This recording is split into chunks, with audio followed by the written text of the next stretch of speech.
아멘. 오늘 함께 나눌 하나님의 말씀은 구약성경 사사기 6장 11절에서 16절까지 말씀입니다. 구약성경 사사기 6장 11절에서 16절까지 말씀입니다. 제가 갖고 있는 성경 369면에 있습니다. 우리 함께 말씀을 읽겠습니다. 여호와의 사자가 아비에셀 사람 요아스에게 속한 오브라에 이르러 상수리 나무 아래에 앉으니라.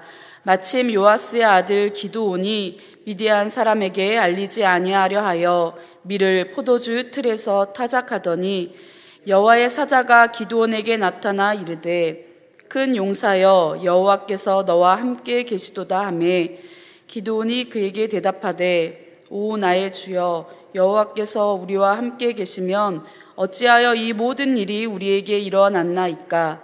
또 우리 조상들이 일찍이 우리에게 이르기를 여호와께서 우리를 애굽에서 올라오게 하신 것이 아니냐 한 그 모든 이적이 어디 있나이까. 이제 여호와께서 우리를 버리사 미디안의 손에 우리를 넘겨주셨나이다 하니 여호와께서 그를 향하여 이르시되 이 너의 힘으로 이스라엘을 미디안의 손에서 구원하라. 내가 너를 보낸 것이 아니냐 하시니라. 그러나 기드온이 그에게 대답하되 오 주여 내가 무엇으로 이스라엘을 구원하리이까. 보소서 나의 집은 므낫세 중에 극히 약하고 나는 내 아버지 집에서 가장 작은 자니이다 하니 여호와께서 그에게 이르시되 내가 반드시 너와 함께하리니 내가 미디안 사람 치기를 한 사람을 치듯 하리라 하시니라. 아멘. 사사기의 시작은 여호수아가 죽은 후에로 시작합니다. 여호수아는 잘 아시다시피 모세의 뒤를 이어 이스라엘 백성들을 이끌고 앞장서서 가나안 땅을 정복하며 승리로 이끌어온 훌륭한 지도자입니다. 그의 마지막 유언은 온전함과 진실함으로 여호와 하나님만을 섬기는 것이 복받는 길이라고 간곡히 당부하며 그의 삶을 마감했습니다. 그렇게 바른 길로 인도하고자 했던 리더였던 여호수아가 죽은 후에 이스라엘 백성들의 모습을 사사기 2장 7절에서는 이렇게 기록하고 있는데요. 제가 읽어드리겠습니다. 백성이 여호수아가 사는 날 동안과 여호수아 뒤에 생존한 장로들 곧 여호와께서 이스라엘을 위하여 행하신 모든 큰 일을 본 자들이 사는 날 동안에 여호와를 섬겼더라. 그리고 11절에 보면 이렇게 나와 있습니다. 이스라엘 자손이 여호와의 목전에 악을 행하여 바알들을 섬기며 라고 나옵니다. 가나안에 정착하고 점점 풍요로움을 누리게 된 이스라엘 백성들은 어느덧 하나님을 버리고 바알을 섬기게 됩니다. 그렇게 이스라엘은 여러 다른 신들을 섬기며 자기들의 소견에 옳은 대로 행하다가 하나님의 진노하심을 면치 못하는 상황까지 이르게 된 것이죠. 그러나 고난을 당한 백성들이 부르짖을 때마다 하나님은 이스라엘에 대한 진노를 돌이키시고 한 사람, 즉 사사를 세우셔서 그들을 구원하십니다. 하나님은 언제나 백성들을 향해 한없는 자비와 긍휼을 베풀어 주셨습니다. 그들이 돌아오기를 간절히 원하셨기 때문이죠. 그러나 이스라엘 백성들은 죄의 습성을 버리지 못하고 반복적으로 죄를 짓습니다. 오늘 본문에 나오는 기드온은 이러한 악순환의 역사 속에서 5번째로 부르심을 받은 사사입니다. 그 당시 이스라엘 상황에 대해서 6장 1절에는 이렇게 나와 있습니다. 우리 6장 1절 말씀을 함께 읽겠습니다. 이스라엘 자손이 또 여호와의 목전에 악을 행하였으므로 여호와께서 7년 동안 그들을 미디안의 손에 넘겨주시니 또 여호와의 목전에 악을 행하였다고 나옵니다. 이스라엘 백성들은 가나안 땅에 정착하면서 그곳에 남겨진 이방 민족과 결혼을 하고 거주민들이 따르던 신들을 섬기기 시작했다고 말씀드렸습니다. 대표적으로 번성과 풍요로움을 준다는 바알과 아세라 우상입니다. 온 땅을 창조하시고 해와 비와 바람을 다스리신 하나님을 잊어버리고 쾌락과 음란을 조장하는 신들 앞에 그들은 엎드려 섬기고 있던 것입니다. 이것이 반복되고 또 반복되고 있었습니다. 이처럼 습관적으로 죄를 짓게 만드는 죄악의 근원은 잘 살펴보면 돈, 쾌락과 같은 정욕으로 인한 것들입니다.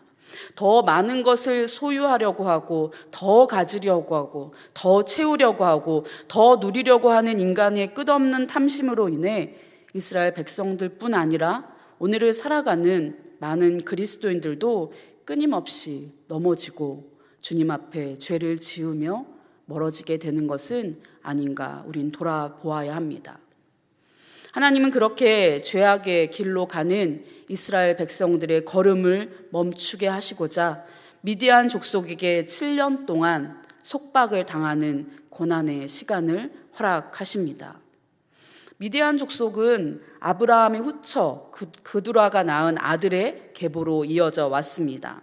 그들은 요단강 동편 쪽에 사는 유목민족으로 주 사육 짐승인 낙타를 타고 다니며 약탈을 일삼는 것이 그들의 일상이었다고 합니다. 이스라엘은 미디안의 먹잇감이 되어 공격을 받고 있습니다. 6장 3절에 보면 미디안, 아말렉, 동방 사람들이 이스라엘이 추수할 때마다 쳐들어왔다고 기록하고 있습니다. 곡식과 그들의 짐승을 약탈해 가는데 먹을 것 하나 남겨두지 않고 그들의 생존의 터전을 무참하게 짓밟아 놓고 가는 것입니다. 한번 상상해 보시면 어떨까요? 애써서 정말 열심히 농사 지은 것들을 눈앞에서 다 빼앗겨 버리는 그 심정은 어땠을까요? 결국 이스라엘 사람들은 언제 들이닥칠지 모를 미디안을 피하려고 산에 있는 동굴과 유새에 도피처를 마련해 두고 숨어서 살게 되는 신세가 되어 버렸습니다. 그러나 이 미디안 족속은 산속까지도 쳐들어와서 그들이 숨겨놓은 농작물과 재산들도 샅샅이 찾아서 털어가 버리곤 했습니다. 그 두려움과 굶주림이 그 시간이 7년이나 계속되었습니다. 이스라엘은 언제 그칠지 모를 미디안의 폭행과 압제에 너무나도 괴로워하면서도 감히 미디안과 전쟁할 힘도 없었습니다. 이처럼 이스라엘 백성들은 더 이상 하나님께서 주신 가나안 땅, 그 약속의 땅 평지에서 행복하고 평안하게 살아가는 모습이 아닙니다. 산속에 숨어서 궁핍함에 허덕이며 불안에 떠는 비참하고 초라한 백성들이 되었습니다. 이 모든 고통과 괴로움은 이스라엘 백성들이 하나님을 떠나 풍요로움을 준다는 다른 신들을 섬기고 따랐던 결과였습니다. 두려움과 굶주림 속에서 그제야 자신들의 죄악을 깨닫게 된 이스라엘 백성들은 회개하며 하나님을 찾고 부르짖습니다. 그리고 하나님은 또 다시 위기 속에 빠진 백성들의 부르짖음에 응답하십니다. 이스라엘 자손에게 하나님의 사자를 보내셔서 그들의 죄가 무엇인지 깨닫게 하시고 그들을 회복의 길로 인도할 사람을 택하시고 준비하셨습니다. 우리 11절 말씀을 같이 읽겠습니다. 여호와의 사자가 아비에셀 사람 요아스에게 속한 오브라에 이르러 상수리 나무 아래에 앉으니라.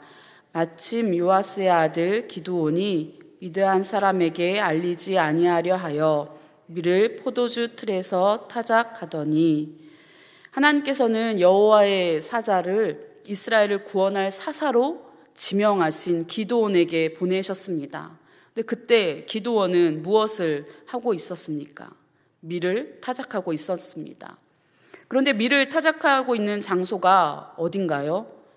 포도주 틀입니다. 보통 밀은 타작 마당과 같이 넓은 장소가 필요합니다. 당시에 대개 타작용 신발을 신거나 마차나 황소를 사용해서 원을 돌며 곡식을 밟아서 자연스럽게 타작하도록 했다고 합니다. 그러나 미디안 족속의 약탈이 시작된 이후로는 이와 같이 공개적으로 타작하는 사람은 없었습니다. 그래서 기드온 역시 미디안 사람들의 눈에 띄지 않기 위해 포도주를 짜는 그 틀 속에 들어가서 몰래 밀을 타작하고 있었던 것입니다. 기드온의 이런 모습을 통해서 이스라엘 백성들의 현 상태를 짐작해 볼 수 있습니다. 두려움에 사로잡혀 숨죽여 살 길을 찾고 있었던 것이죠. 그러나 이 포도주 틀도 언젠가 들킬지 모릅니다. 그나마 남아있는 밀 이삭도 다 빼앗길지도 모릅니다. 하루하루가 벼랑 끝과 같습니다. 그 어디에도 소망은 없고 철저한 절망에 빠져 있을 때에 여호와의 사자의 음성이 기드온에게 들려집니다. 12절 말씀인데요. 우리 같이 읽겠습니다. 여호와의 사자가 기드온에게 나타나 이르되 큰 용사여 여호와께서 너와 함께 계시도다 하매.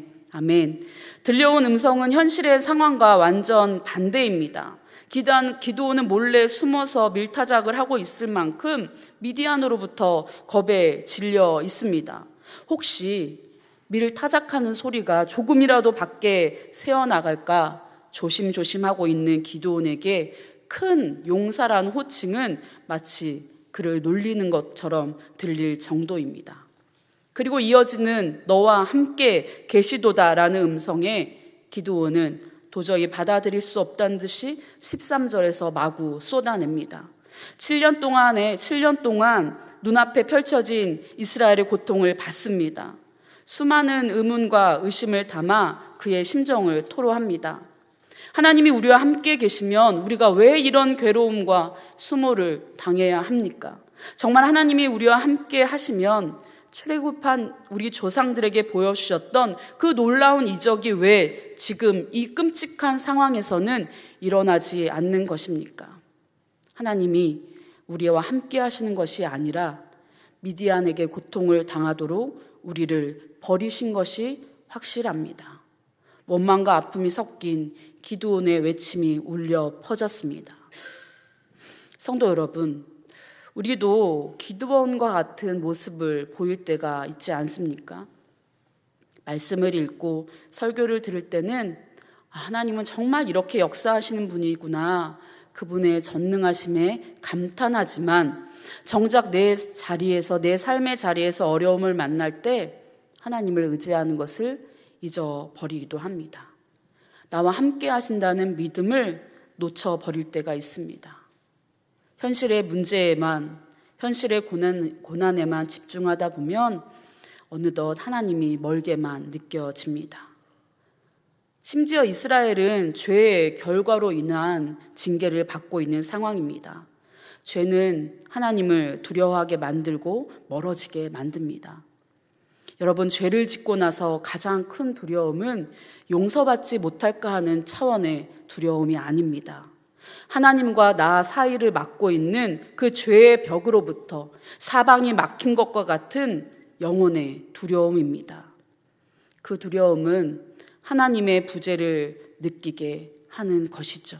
그러나 하나님은 우리를 사랑하셔서 어떠한 순간에도 저희를 버리지 않으시고 포기하지도 않으시고 그 죄에서 건져내시기를 기다리고 계시는 분이라는 것을 우린 항상 기억해야 합니다.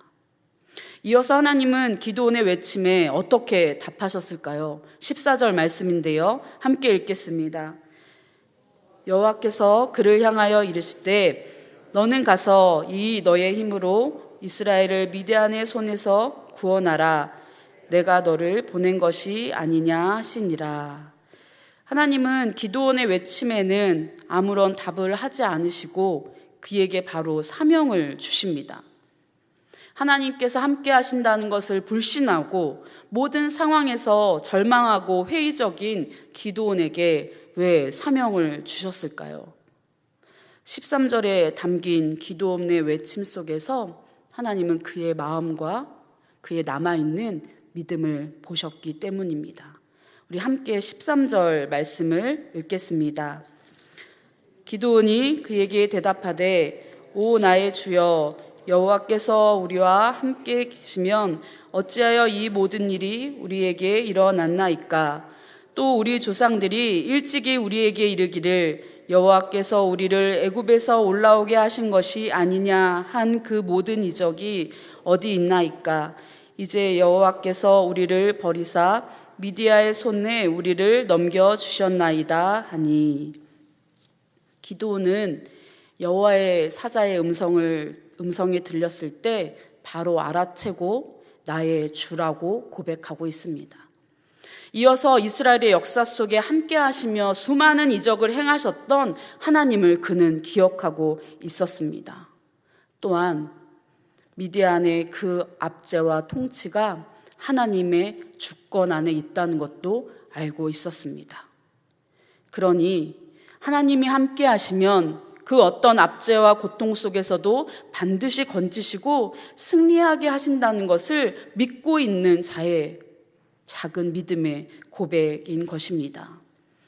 지금의 현실은 하나님이 이스라엘을 버린 것과 같이 보이지만 그래도 하나님이 어떤 분이신가를 기억하고 있었습니다. 소망이 없는 중에도 하나님만이 소망이 되시고 이스라엘을 구원하실 분은 오직 하나님 한 분이심을 기드온은 마음의 중심에 담고 있었고 하나님은 그것을 보셨습니다. 15절에 보면 기드온은 대단한 가문의 출신도 아니고 전쟁에 능한 용사도 아닙니다. 그야말로 평범한 사람일 뿐 아니라 미디안을 피해 두려워서 벌벌 떨고 있었던 그야말로 무능하고 나약한 사람으로만 보일 뿐입니다. 그러나 하나님께서 함께해 주시기를 깊이 갈망하며 자신의 연약함을 있는 그대로 인정하는 겸손한 기드온을 택하셨습니다. 나는 극히 약하고 지극히 작은 이니이다 라고 고백하는 기드온을 하나님은 이스라엘을 구원할 사사로 세우십니다. 성도 여러분, 하나님은 하나님의 사람을 부르실 때 어떤 자격이나 능력과 조건을 따지지 않으신다는 것을 우리는 너무 잘 알고 있습니다. 다니엘과 같이 학문과 지식을 겸비한 자들도 쓰셨지만 들에서 양을 치던 목동 다윗도 부르셨습니다. 바울과 같이 엘리트 교육을 받은 자도 부르셨고 베드로와 같이 일평생 물고기 잡는 것밖에 몰랐던 자도 부르셨습니다. 다만 분명한 것은 자신이 가진 그 어떤 것들도 하나님 앞에 아무것도 아님을 고백하며 하나님만을 의지하고 붙들 때, 나의 약함을 인정할 때에 능력을 주셔서 큰 용사로 만들어 가시는 분이 하나님이십니다. 나의 지식과 경험을 의지하기 전에 작은 자와 함께하여 주옵소서. 겸손하게 기도하며 주를 찾는 자들을 통해서 하나님은 놀라운 구원의 역사를 이루시는 분입니다. 그러니 하나님께서 사용하여 주신다는 것은 그 어떤 순간에도 나의 자랑이나 영광이 될 수 없습니다. 철저하게 주님의 도구가 되는 것에 감사하며 묵묵히 순종하는 것만이 우리가 해야 할 것입니다. 그것을 늘 잊지 않는 저희 모두가 되기를 바랍니다. 자신의 연약함을 너무도 잘 알고 있던 기드온은 하나님의 부르심 앞에 이렇게 응답합니다. 내가 무엇으로 이스라엘을 구원하리이까? 막강하고 무자비한 미디안으로부터 이스라엘을 구원할 수 있는 힘이 기드온에게 있을까요? 하나님께서 그 힘과 능력이 되어줄 말씀을 그에게 들려주십니다. 우리 16절 말씀을 같이 읽겠습니다. 여호와께서 그에게 이르시되 내가 반드시 너와 함께하리니 내가 미디안 사람 치기를 한 사람을 치듯 하리라 하시니라. 아멘. 기드온에게 주시는 힘은 뭐라고 나와 있나요? 하나님께서 함께 하신다는 약속의 말씀입니다. 그 약속을 믿는 믿음이 그의 능력이 되는 것입니다. 14절에도 보면 너는 가서 이 너의 힘으로 라고 말씀하셨습니다. 나를 부르시고 나를 보내신 분의 힘을 말하고 있는 것입니다. 이 믿음으로 하나님을 의지할 때 저 메뚜기와 같이 수도 헤아릴 수 없을 만큼 많아 보이는 미디안 군대라고 할지라도 한 사람을 친 것 같이 무너뜨릴 것이다. 하나님은 기드온에게 힘과 용기를 부어주시며 승리를 약속해 주셨습니다. 그 이후 어떠한 역사가 일어났습니까?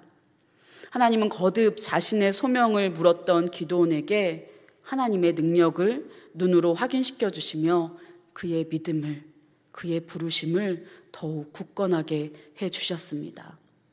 약하고 겁이 많지만 있는 모습 그대로의 기드온을 사용하셔서 우상을 깨뜨리시고 이해할 수 없더라도 하나님의 말씀에 순종했던 참된 믿음을 통해 완벽한 승리로 이끌어 가셨습니다. 결국 이스라엘 백성 앞에 미디안은 머리도 들지 못하도록 철저하게 굴복시키셨습니다. 하나님의 힘을 의지하고 함께 하심을 믿었던 기드온은 큰 용사라는 호칭에 걸맞은 자가 되어 하나님의 살아계심을 증거하고 백성들을 구원하는 주님의 도구로 사용받았습니다. 사랑하는 성도 여러분, 우리는 각기 다른 모습으로 다른 삶의 자리에서 부르심을 따라 살아가는 자들입니다.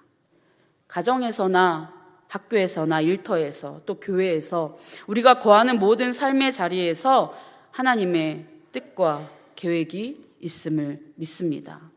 그래서 부르심은 어떤 직업이 될 수도 있고 은사가 될 수도 있고 역할이 될 수도 있습니다. 그러나 그 모든 부르신 자리에서 우리가 할 수 있는 것은 하나님의 함께 하심을 믿고 온전히 의지하는 것입니다. 내 힘으로 할 수 있다고 생각할 때 넘어지고 실수할 때가 참 많습니다. 특별히 교회 사역을 할 때 하나님께서 그 부분을 철저하게 다루신다고 저는 믿습니다. 사람을 세울 때, 무슨 일을 결정하고 맡길 때 나의 친분이나 혹은 나의 관계를 통해 일하려고 하면 예상하지 못한 어려움을 겪을 때가 있습니다. 그러나 하나님께 기도하며 하나님 앞에 엎드릴 때 언제나 하나님은 나의 생각과 계획보다 더 좋은 것들로 채워주시는 분이십니다. 그래서 교회는 사람의 말보다 하나님을 찾는 기도의 소리가 가득해야 합니다. 우리의 부족함과 연약함을 하나님께서 제일 잘 아십니다. 그럼에도 부르시고 맡기셨다면 하나님께 지혜와 능력을 구하라고, 그렇게 기도하라고, 그리고 순종하라고 하시는 하나님의 뜻이 아닐까요? 우리 모두 부르신 자리에서 하나님 앞에 언제나 먼저 이렇게 고백하는 자들이 되길 바랍니다. 주님, 저는 약하고 가장 작은 자니이다. 내가 할 수 없다고 겸손하고 정직하게 주님만을 신뢰할 때 하나님은 우리를 도구로 사용하셔서 하나님의 높고 위대하심을 증거하실 것을 믿습니다. 그 믿음으로 하나님의 선하신 뜻 가운데 주님의 거룩한 도구로 쓰임받는 저희 모두가 또 우리 교회가 되기를 주님의 이름으로 축원합니다. 우리 말씀을 기억하며 함께 기도하겠습니다. 부족하고 연약한 우리를 부르시고 사용해 주심에 감사하며 언제나 주님만을 의지하며 신뢰하는 저희의 삶이 되게 하여 주시옵소서. 우리 함께 기도하겠습니다. 하나님 아버지, 하나님께서 우리의 모든 삶을 이끌어 가시고 삶의 자리마다 각각 다른 부르심으로 저희들을 불러주셨음을 믿습니다. 하나님, 이스라엘이 그 궁핍함과 두려움 가운데 처해 있을 때 연약하고 약한 자 기드온을 부르셔서 놀라운 일을 행하셨던 그 살아계신 하나님과 전능하신 하나님을 의지하며 살아가기 원합니다. 하나님, 우리에게 주어진 사역들 부르신 자리에서 때때로 참 힘들 때가 많습니다. 하나님, 내가 어떻게 이것을 할 수 있겠습니까? 하나님, 이 일이 내게 너무 버겁습니다.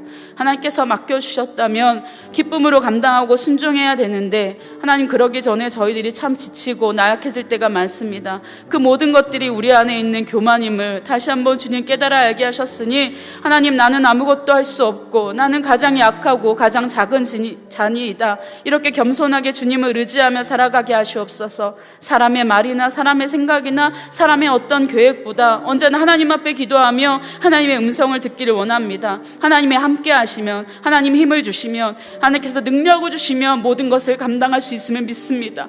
그 믿음이 시들지 않게 하시옵소서. 그 믿음이 상황과 환경 속에 하나님이 잃어버리지 않도록 도와주시옵소서. 고난과 두려움과 어려움보다 언제나 나와 함께 하신 하나님을 더 의지하기 원합니다. 내게 맡겨주신 자리, 내게 부르신 자리, 하나님 그 자리가 어디인든 하나님 앞에 감사함으로, 기도함으로, 순종함으로 나아갈 수 있도록 도와주시옵소서. 주님, 나는 할 수 없지만 주님의 위대하심에 쓰임받는 도구가 되길 원합니다. 주님, 나는 연약하지만 하나님께서 나를 통해 일하실 것들을 믿고 주님, 내 모든 것을 맡깁니다. 그렇게 기도하며 나아갈 때 하나님께서 행하실 놀라운 일들을 우리가 믿음의 눈으로 바라보게 하시고 이 부족하고 연약한 자를 통해 하나님의 영광을 나타내실 것을 믿습니다. 하나님의 뜻을 이루어가는 거룩한 도구가 되길 원하오니 주님, 우리를 날마다 주님 앞에 겸손한 도구로 빚어가 주시옵소서. 주님, 나는 아무것도 할 수 없습니다. 그러니 주님 앞에 더 기도하게 하시고 더 엎드리게 하시옵소서. 그래서 하나님, 부르신 그 자리가 어디이든지 감사함으로 순종하며 나아갈 수 있도록 도와주시옵소서. 하나님 아버지, 두렵고 떨리고 힘들고 어려울 때 하나님이 나의 손을 붙들고 계신다는 것을 의지하며 나아가게 하시고 언제나 믿음의 눈을 들어 하나님의 살아계심을 바라보고 주님의 손을 붙들고 나아갈 수 있도록 도와주시옵소서. 그래서 그 부르신 자리마다 하나님의 뜻을 이루어드리며 하나님께 영광 올려드리는 그런 복된 인생길이 될 수 있도록 주님, 우리와 함께 하시고 우리를 붙들어 주시옵소서. 우리를 부르시고 사용하시는 하나님 아버지, 언제나 겸손하게 주를 의지하고 순종하는 자들을 통해 놀라운 일을 행하신 주님을 찬양합니다. 각자 부르신 자리에서 언제나 주님만을 의지하며 나의 약함과 나의 연약함에 넘어지지 않고 전능하신 하나님의 손을 붙들고 나아가는 저희 모두가 될 수 있도록 인도하여 주시며, 그래서 부족하고 연약한 저희들의 삶을 통해 하나님의 살아계심과 하나님의 영광을 나타내는 도구가 될 수 있도록 주님 인도하여 주시옵소서. 예수님의 이름으로 감사하며 기도드립니다. 아멘.